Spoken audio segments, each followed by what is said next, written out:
Cool Springs just released a retirement report that challenges what they call conventional wisdom. If there is one question, one thought that dominates this little mind of mine, it's this idea of enough. In terms of personal finance, for me, it all started here with this book. It's called The Richest Man in Babylon. It was written in 1926, and honestly, this thing was like a gateway drug into personal finance for me. I don't know, maybe it was the historical story of Babylon. That whole thing about, touch not the 1/10 that is fattening thy purse. you know what I think it actually was? It was just so simple, so easy to understand and action. This idea that 10% of your salary every month is enough. Off I go into the wider world, get obsessed with finance, and then I realise something. It isn't enough. Many savers in the UK are sleepwalking towards a retirement that does not meet their hopes and expectations. That's a line from this paper that looks at how much we all should be saving into our pensions. When we ask the question of how much we need to save, this is where we need to focus. The single biggest thing you will ever do financially is prepare yourself for retirement. Gone are the days where you could just coast in a job to a comfy retirement. Gone are the days of gold-plated defined benefit schemes for the masses. If you want a good retirement, you need to make that happen. What retirement do you actually want? The PLSA, using an extensive study from Loughborough University, tried to help us frame that question by giving us what they call the retirement living standards. 3 categories of retirement that you could potentially aspire to with an amount next to them. I've linked this below so you can have a play around, but each one gives you a certain level of lifestyle and describes how many holidays or meals out you could go on a year. It's all pretty detailed. It obviously applies to living standards today and not in the future adjusted for inflation, but it gives us an idea. And instead of me going through them all individually, let me frame it for you like this. Minimum is defined as participating in society, but with very little choice or flexibility. You are just getting by at this level, and any shocks to living standards will likely make it hard for you to live. For example, consider inflation recently, and look at what that did to the basic category in the last 2 years. It's gone from 12,800 to 14,400. That represents a 12.5% increase just to hold on to the very basic living standards. How would people in that category find that money? Moderate is a lifestyle with some level of freedom and resilience to shocks. Some social life, and a 3-star all-inclusive holiday in the Med each year. Comfortable represents freedom and flexibility to enjoy comforts beyond what is needed just to get by. 70% of UK workers whose main pension is their workplace pension only contribute the minimum into that pension. This is the auto-enrolment scheme that many of you watching will be in. It was introduced in 2012 and it's got 10 million more people saving into their pension, which is brilliant.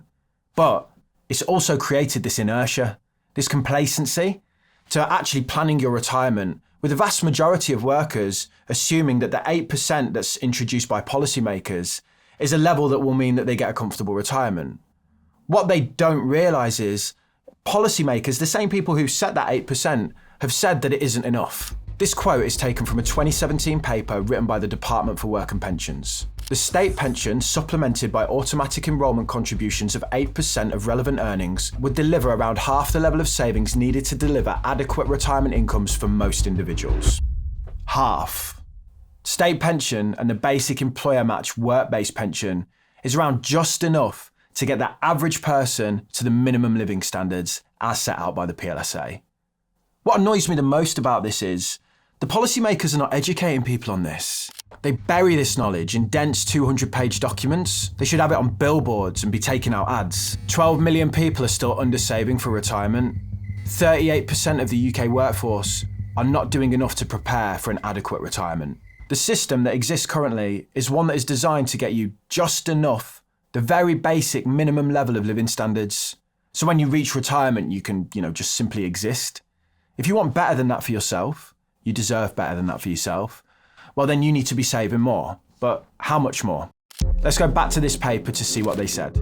So savings goal 1 is the basic level. That's what people get if they just do the basic minimum pension requirement and get a state pension. To get to a moderate level on the average income, they think the average salary person would need to save around £799 a month, which is about 26% or 1/4 of their income. Remember that a lot of people in auto-enrollment are saving just 8% total when you factor in the employer contributions. And then for savings goal 3, where you're comfortable, our model suggests a figure of £1,755 a month. This significant sum is not realistically achievable for someone on average earnings, representing over 57% of their monthly earnings for that group. Therefore, we expect that the comfortable is only an appropriate aspiration for higher earners.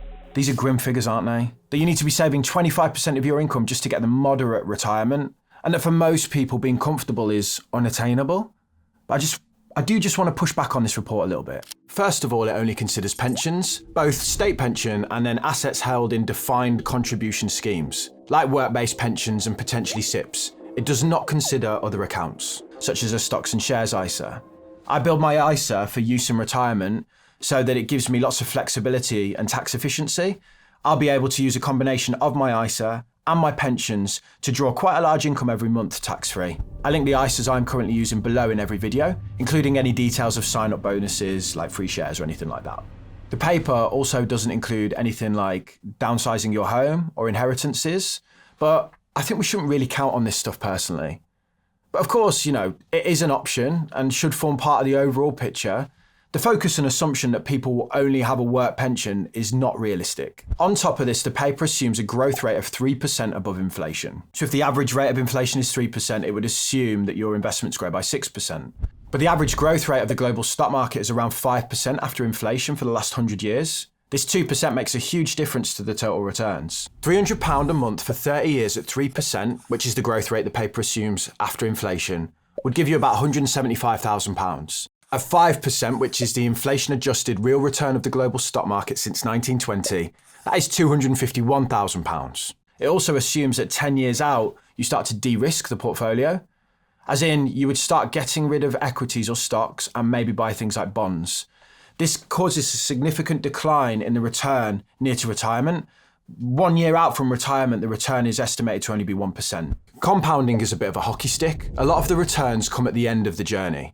As an example, 99% of Warren Buffett's wealth accumulated after the age of 65, even though he started investing basically as a child. And that's because of the effects of compounding. By de-risking 10 years before retirement, we're choosing to limit the impact of the potential compounding returns to instead reduce the chance of a drop in the value of our portfolios just before retirement. This de-risking feature is common in the default funds of work-based schemes that most people are in. I'm not saying it's bad. Pension experts think that this should be the default choice for the masses. But I think as individuals interested in personal finance, you should at least ask the question, is this right for me? I've put together a spreadsheet that goes through the default options for a lot of the work-based pension schemes, so you can just try and get your head around what they do and if they're right for you. I've linked that below for you. So it is worth noting that the paper assumes a relatively cautious growth rate and also has a cautious approach towards de-risking 10 years before retirement, which impacts total returns. How you view those points, and if you think they're cautious, depends on your own risk appetite. But all that aside, I think this point is still very much valid, that a large majority of the UK population are not asking themselves, am I saving enough? And this applies to the self-employed as well, who tend to be even worse at saving for retirement. People are just in schemes, paying in money, but are not critically asking themselves, how much do I need to save? Let me try and help you answer that question using a guideline introduced to me by a friend and fellow content creator, George Agan. He's got a great channel, and I'll link it at the end. It's called the 375 rule. It tries to give you a rough calculation as to how big would my retirement pot need to be, assuming that it's taxed at 20% when I take my money out.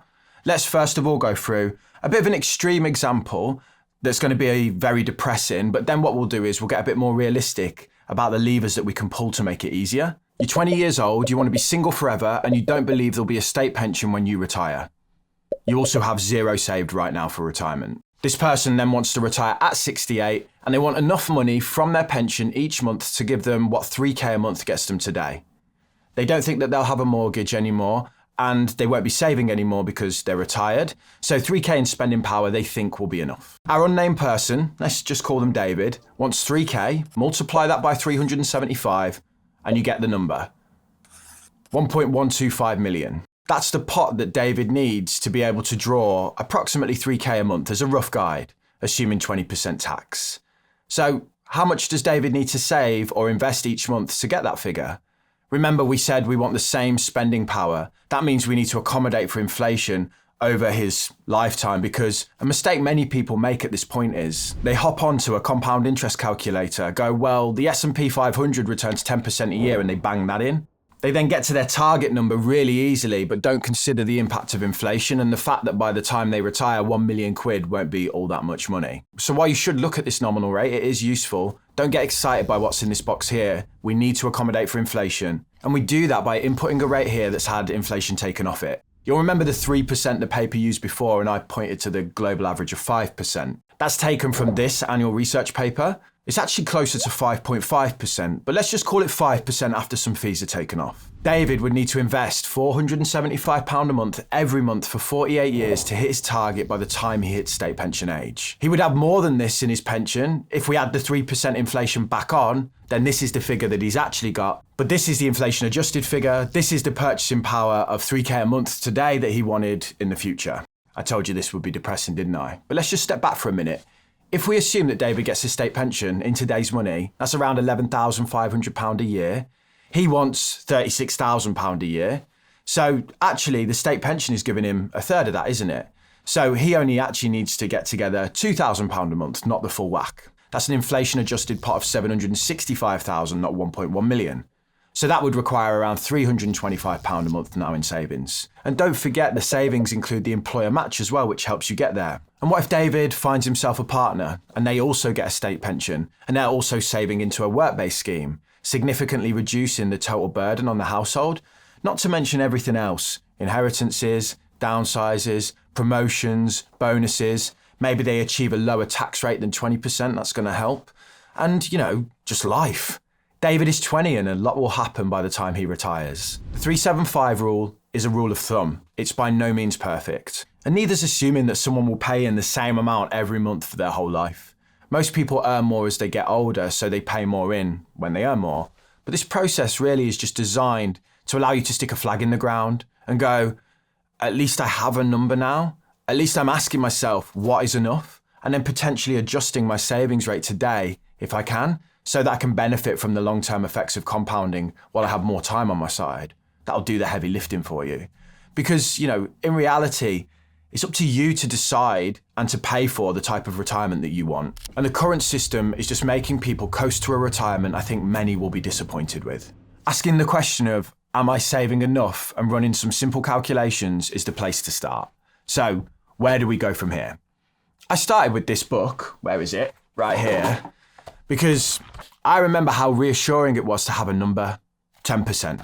I wanted to give you that number, that certainty.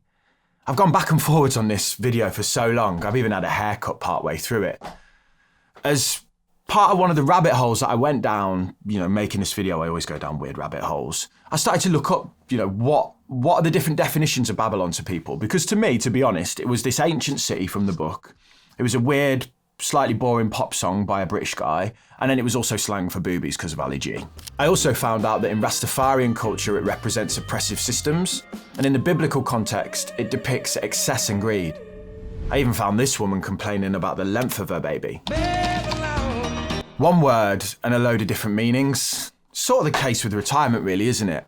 We all have these different definitions and versions of the answer of what is enough. It's not black and white, it's a little bit more David Gray than that. But we must define what it means to us as an individual to retire and what is enough, so that throughout our careers we can ask ourselves, am I on course to hit my target? Early on in your journey when you're young, you likely won't be saving enough. That's okay. It's more about setting up the habits, getting the most out of your scheme, and just maximising the match contribution, doing things like making sure you're in the right fund for you and all of that stuff. Here's a video right here to help you with all of that. If you're later on in your career, it's about making sure that you're using the time that you have to maximise the size of the pot that you'll end up with at retirement. Here's a video that is for people who are at that stage in their life, and especially if you maybe feel that you're a bit behind and you haven't done enough, it'll help you realise that that's probably not the case. And right here above my head is a link for George's channel.